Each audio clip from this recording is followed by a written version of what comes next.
For 20 years, fans have fought over who Harry Potter should have ended up with. But to actually answer that, we have to stop looking at loyalty and ask, who actually knew how to survive the exact same darkness he did? By the end, you'll know exactly who he belongs with and see why the fandom's favorite ship was always doomed. To find the right choice, we're breaking down all 5 of his options to expose the wrong answers. And the truth about his very first crush starts long before their first kiss. If we're looking for someone who understands trauma, Cho Chang looks like the most logical starting point. When Harry really falls for her in 5th year, they share this massive, awful bond, Cedric Diggory. On paper, it's your classic Hollywood trauma bond. 2 grieving kids finding comfort in each other. But here's the problem. Cho wasn't just standing near the fire, she was drowning in it. She didn't really want Harry for Harry. She wanted him because he was the last person to see Cedric alive. Look at their date at Madame Puddifoot's. The second they're alone, Cho makes it about Cedric. She wants to cry, she needs to process it, and honestly, she kind of wants Harry to be her therapist, like a proxy for her dead boyfriend. But Harry is a 15-year-old kid with severe, untreated PTSD. He's having waking nightmares.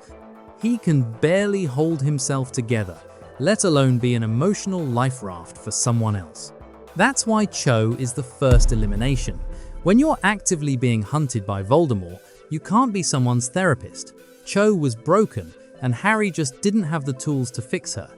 But if Cho was too overwhelmed by his trauma, his next option proves why trying to ignore the trauma entirely is just as bad. Look, no one in the fandom is out here shipping Harry and Parvati Patil. She isn't a real option.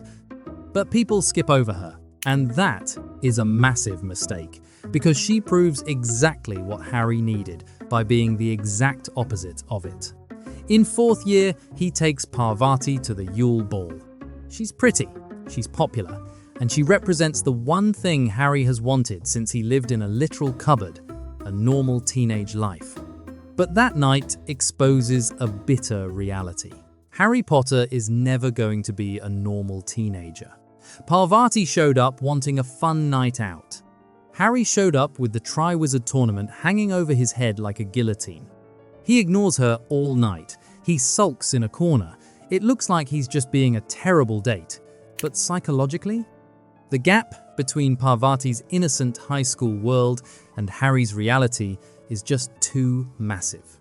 Parvati wanted a prom. Harry was prepping for a war. You can't pair a kid carrying a death sentence with a girl who just wants to dance. It completely alienated him. So, the normal teenager thing is a complete bust. Which brings us to the big one. The girl millions of fans still aggressively swear he was supposed to marry. Here we are, the fandom's favorite ship. The girl you either stamped as overrated or a forced sister, depending on what part of Reddit you're on.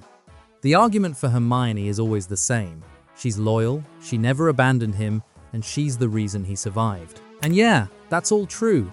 Hermione is the ultimate teammate. She's a genius, and the main reason Voldemort actually goes down.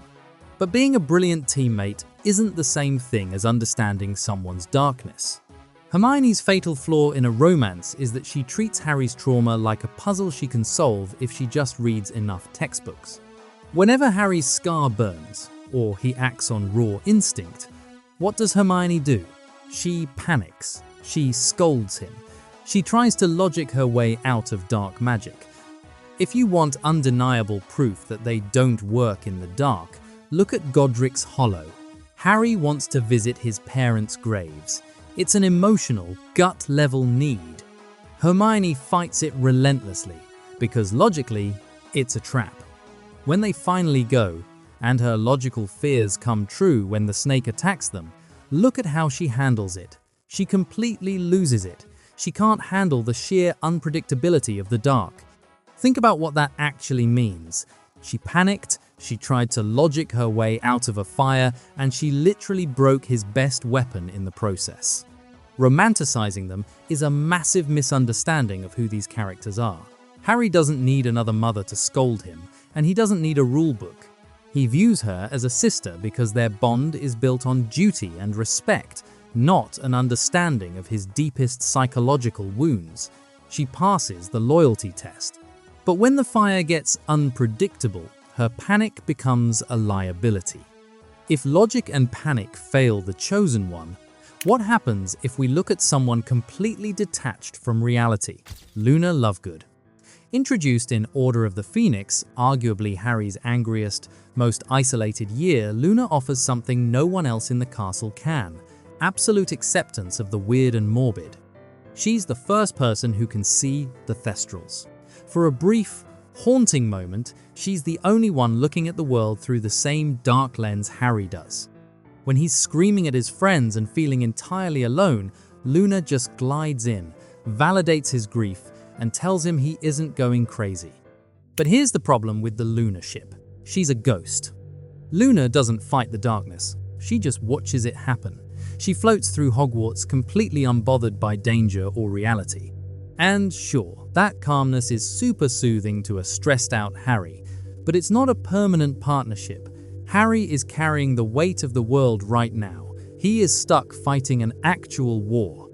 Luna is miles above it all, looking for imaginary creatures.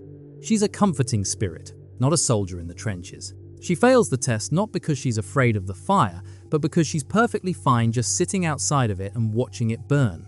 She was the band-aid Harry needed to realize he wasn't alone, but she couldn't carry the actual weight of his life. We've eliminated the broken girl, the normal girl, the logical sister, and the detached spirit, which leaves exactly one person, the canonical choice. The girl the fandom loves to label as a background character or just another fangirl. But everyone completely missed the single most important detail about her. For 2 decades, people have reduced Ginny Weasley to a checklist. She plays Quidditch, she's pretty, and she's Ron's sister. They call Harry suddenly noticing her in 6th year a lazy plot device. But if you look at the only metric that actually matters, who knows how to survive his exact brand of darkness, Ginny isn't just the best option. She's the only option. Everyone conveniently forgets the Chamber of Secrets. When Ginny was 11 years old, she was handed a diary. For an entire year, she was manipulated, mentally tortured, and possessed by Tom Riddle. She woke up with blood on her hands and no memory of what she did. She was dragged deep underground to literally be fed on by the darkest wizard in history. Think about the psychological weight of that for a second. Hermione read about Voldemort. Cho was collateral damage of Voldemort. Ginny Weasley had Voldemort living inside her head. In Order of the Phoenix, when Harry thinks he's being possessed, he isolates himself. He pushes Ron and Hermione away because they couldn't possibly understand what sharing a mind with a monster feels like. And what happens? Ginny kicks down his emotional door and brutally reminds him, "I was possessed by Voldemort, and you're the only person who survived it." I know exactly what it feels like. It's the single most important romantic beat in the whole franchise, and the movies basically ignored it.